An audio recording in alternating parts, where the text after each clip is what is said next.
Hello guys, welcome back to Safeer Ahmad YouTube channel. Myself Safeer Ahmad. तो दोस्तों, आज की इस वीडियो में हम बात करेंगे कि हम एक परफेक्ट यूआरएल किस तरीके से लिख सकते हैं। कौन कौन सी ऐसी प्रैक्टिसेस हैं, कौन कौन से ऐसे एलिमेंट हैं जिनका हमें ध्यान रखना होता है एक बहुत ही एसईओ फ्रेंडली यूआरएल लिखने के लिए। तो सबसे पहले जो हमारा यूआरएल है वो इजी टू रीड होना चाहिए सर्च इंजन के लिए और यूज़र के लिए। तो एसईओ में हम जो भी काम करते हैं या जो भी प्रैक्टिसेस करते हैं वो एक क्रॉलर के लिए होती हैं। बेसिकली क्रॉलर एक गूगल का बोट कह लें या गूगल का एक सॉफ्टवेयर होता है जिसका काम हमारी साइट के ऊपर आके उसको क्रॉल करना होता है। ठीक है, क्रॉल का मतलब कि रेंगना।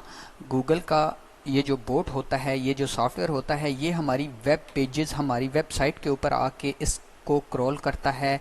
ठीक है, इसको रीड करता है कि ये हमारा वेब पेज या हमारी साइट किस नीच के बारे में है, किस के बारे में है।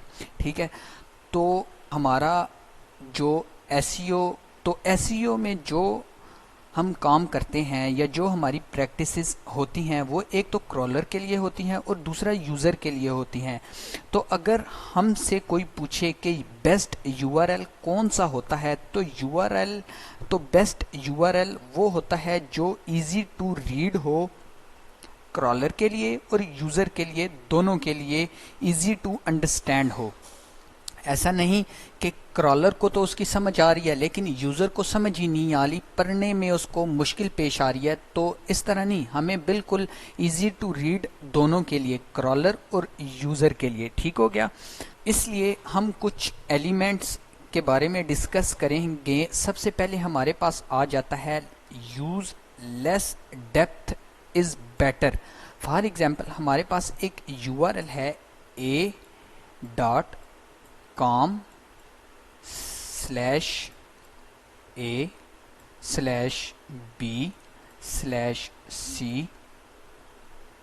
इस तरीके से हमारे पास एक यूआरएल बन रहा है। तो जब क्रॉलर को हमारे ई पेज पर जाना है तो वो बहुत मुश्किल से इस पॉइंट तक पहुंचेगा, इस पेज तक पहुंचेगा। तो ये बिल्कुल ठीक नहीं है। इसलिए हम क्या करेंगे, हमें अपने जो यूआरएल है उसको बिल्कुल सिंपल तरीके से लिखना है कि ज़्यादा वो इन डेप्थ ना हो। ठीक हो गया।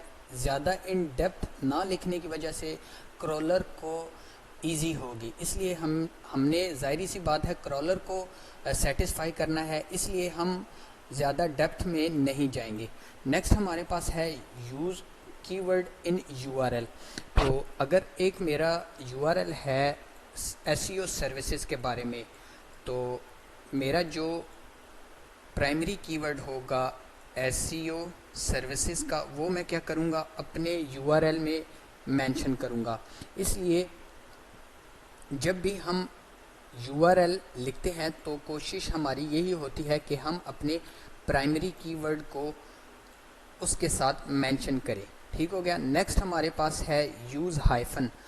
तो गाइज हाइफन बेसिकली जब हम अपने किसी कीवर्ड के दरमियान यूज़ करते हैं, और सम टाइम इस तरह भी होता है कि आपने देखा होगा कि स्लैश के बाद एसईओ सर्विसेज के दरमियान अंडर स्कोर यूज़ किया होता है कई लोगों ने, लेकिन हमें क्या करना है, हमें यूज़ करना होता है हाइफन। हाइफन बेसिकली इस चीज़ को कहते हैं और अंडरस्कोर इस चीज़ को कहते हैं। तो इन दोनों में डिफरेंस ये है कि जब क्रॉलर एसईओ सर्विसेज को पढ़ता है तो जब उसमें हाइफन यूज़ हुआ होता है तो क्रॉलर के नज़दीक ये दो अलग-अलग कीवर्ड होते हैं, लाइक एसईओ स्पेस सर्विसेज। ठीक हो गया। लेकिन जब हम उसमें अंडरस्कोर यूज़ करते हैं तो उसमें क्रॉलर इसको एसईओ सर्विसेज बिल्कुल अगट्ठे पड़ता है, बिल्कुल इसमें स्पेस को भी वो कंसिडर नहीं करता। इसलिए हमें कोशिश करनी चाहिए कि हम उसमें हाइफन यूज़ करें ताकि एसईओ के दरमियान स्पेस हो और फिर सर्विसेज हो, ताकि एक प्रॉपर कीवर्ड बन सके। तो गाइज नेक्स्ट हमारे पास है use lower case in URL. तो फॉर एग्जाम्पल हम इसी कीवर्ड को लेके चलते हैं एसईओ सर्विसेज।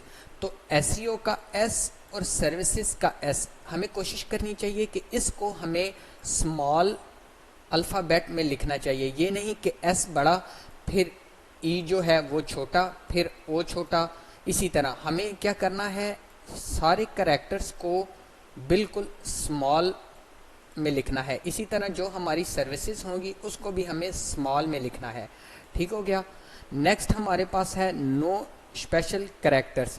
स्पेशल कैरेक्टर्स हमारे पास यहाँ आ जाता है डॉलर साइन, उसके बाद हमारे पास एंड आ जाता है। इसी तरह और भी जो हमारे कुछ कैरेक्टर्स हैं हमें उनको अपने यूआरएल में यूज़ नहीं करना। नेक्स्ट हमारे पास आ जाता है इग्नोर न्यूमेरिक लेबल्स।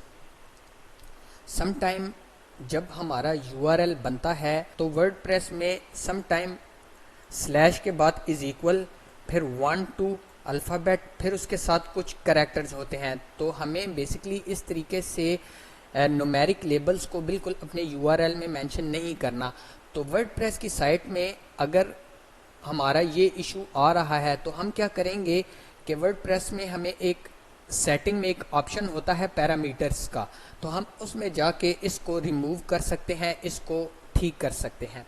तो दोस्तों ये कुछ पॉइंट थे जिनको अगर हम सामने रख के अपना एक यूआरएल लिखें तो वो बहुत ही परफेक्ट तरीके से एसईओ फ्रेंडली यूआरएल हम इन पॉइंट्स के ज़रिए लिख सकते हैं। तो दोस्तों उम्मीद है कि आपको इस वीडियो की समझ आई होगी। मिलते हैं नेक्स्ट वीडियो में।